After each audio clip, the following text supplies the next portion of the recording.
דניאל היה הילד שעשה לי אמא ישראלית. הוא היה חוזר הביתה ואומר, אמא, בבית של ברק שותים שוקו בבוקר. ואז הוא היה חוזר הביתה והוא היה אומר, אמא, בבית של ברק אוכלים סנדוויצ'ים עם ממרח שוקולד לארוחת עשר.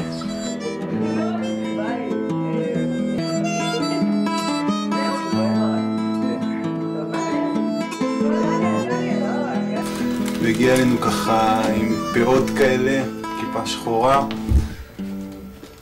וככה טיפ טופ, לא הספקנו להקל אותו, והוא נהיה ככה איזה מנהיג כזה של השבט, שכל דבר ככה עובר מתחתיו, חושב על משהו מיד מריץ אותו, כולנו אחריו. הייתה בו את היכולת הזאת לעשות מה שהוא רוצה, לא בגלל שפחדו ממנו, בעיקר בגלל שהוא באמת היה טוב במה שהוא עשה וסמכו עליו. בחור מאוד מקסים, שתמיד ידע לחייך כשצריך ולהשיג את מה שהוא צריך, מה שהוא רוצה.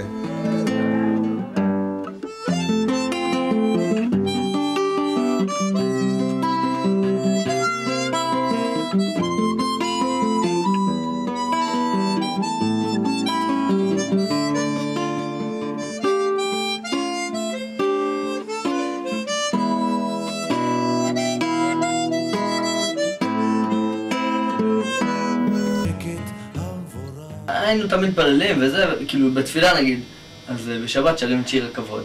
וכולם כבר מקפלים את הטליתות שלהם וזה, ואז נגיד הייתי מתחיל לדבר עם מנדל, אז תמיד היה מצביע לי שיר הכבוד, לא סתם קוראים לזה שיר הכבוד. נכנסים ללילה השני. תאמין לי. אתה חושב מהמקים שבוזים? זה שבוזים, מי שבוז. הוא כל הזמן ככה סיפר לי על הצוות שלו בעצם, אתה לא יודע איזה מדהים זה שניר לקחת צוות צעיר ולראות אותם לוחמים, זה כמו אבא שלהם וזה, שזה כאילו אני לא הצלחתי לעשות, אני ישר לקחו אותי להיות מפקד לוחמים, וזה הדבר שהכי הייתי רוצה לעשות, מה שמנדל עשה. מוזר לדבר איתכם על תחושות הוריות, כי אני לא כזה, וזה לפני הזמן שלי.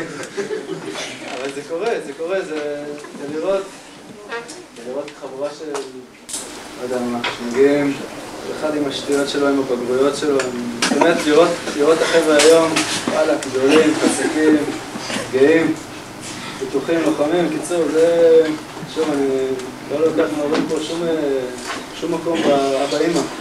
זה תחושה אישית שלי, זה מיוחד מאוד.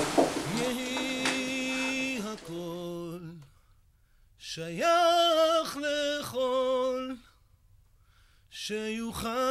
אפילו שהוא השלישי במשפחה, הטקס הצבאי הראשונה שהלכתי היה קומטה של דניאל. הוא גם עכשיו עושה אותנו חלק ממשפחת השכול, ומעכשיו אנחנו לא עולים החדשים. עם הדם של דניאל אנחנו עכשיו ישראלים. יהי הכל